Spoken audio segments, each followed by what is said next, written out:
Awesome, welcome to my very last video on this series. And in this one, I want to talk to you about how I came to do math as a living and what do I love about mathematics, what were some of my struggles.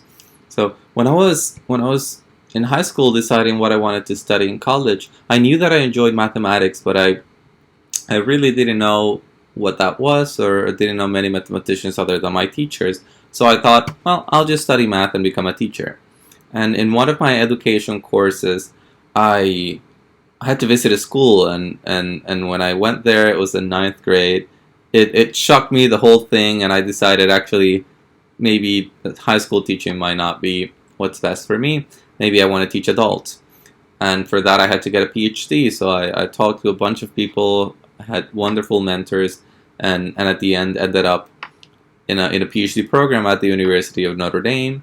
And from there, I got my PhD in a field called Coxeter groups, which is Coxeter groups are a collection of groups that are heavily used in studying objects like root systems and semi-simple complex algebras and other sort of topics.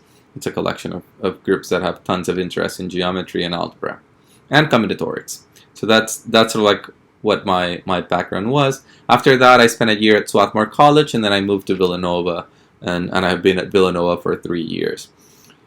One of my favorite topics, and one of the things that I love about mathematics is that I can use mathematics to playfully engage with problems, whether that's research problems, homework problems, games, and I get lost in all the wonderfulness of just exploring something new, something that I don't know and I don't quite understand. Well, and it can be frustrating, and it is frustrating in many times, but other times it is very playful, and I love that feeling of then finally figuring things out.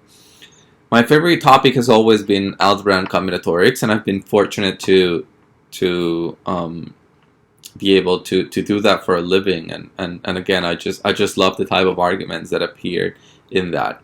Now, one question that I wanted to address is how did I prep for grad school? Because some of you might be interested in grad school. Well, I didn't do actually.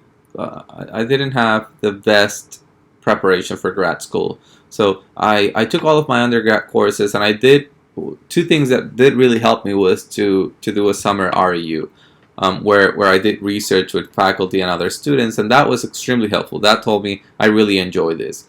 But course-wise, I just took the courses that my undergrad university offered. I didn't really prep very well for the GRE subject. I didn't prep very well for the general GRE. I should have studied more and things like that for those two.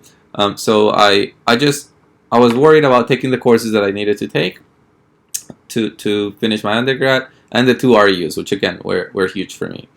After that, once I went to Villanova, my first semester was actually very tough.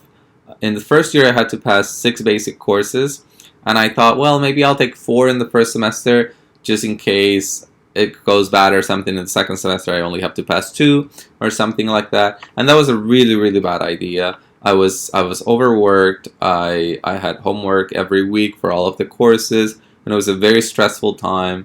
I was working pretty much all the time. After that, I realized that I needed more breaks. I needed to exercise and things like that. So I took it easier on me after that. And in general, I want to close with some advice for you if you're interested in grad school. One of them is, don't let others define what success is for you. For some grad students, success is to get a master's and get a job at a certain place, to get a master and teach. For others, it's to get a PhD and continue into academia, doing research positions to then get a position at a research university. For others, is to get a PhD and go into a teaching position. For others, is to go into a liberal arts college. For others, is doing a PhD and go into industry. And tons of others are creating their own company. There are many, many paths. And I think that in academia, we sometimes run the risk of telling students that there's only one path, which is academia. And that's not true, and that's far from true, actually. So don't let others define what success is for you. That's one of them. And the other one is to give yourself, to be nice with yourself. So if you need breaks, give yourself breaks. If you need to take an extra year for X or Y reason, take the extra year. And I know that at the moment, at least for me, it felt like, no, I want to finish this, I want to do this, I want to do that. But our own mental, physical, and emotional health is much more important than when do we finish something, what program do we go, and things like that.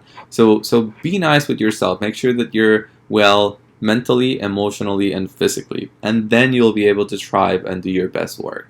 So I think those are my two best pieces of advice. If you want to keep in contact with me, send me an email. Just be in touch. Please do so. My email is alexander.diaz-lopez@villanova.edu. alexander.diaz-lopez@villanova.edu. So you can Google me, find me on the Villanova site too.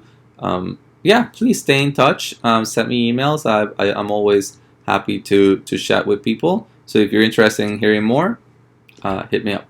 Have a good night, a good day, good night, depending on when you're watching the video. And I really, really hope that you enjoy the whole series of videos.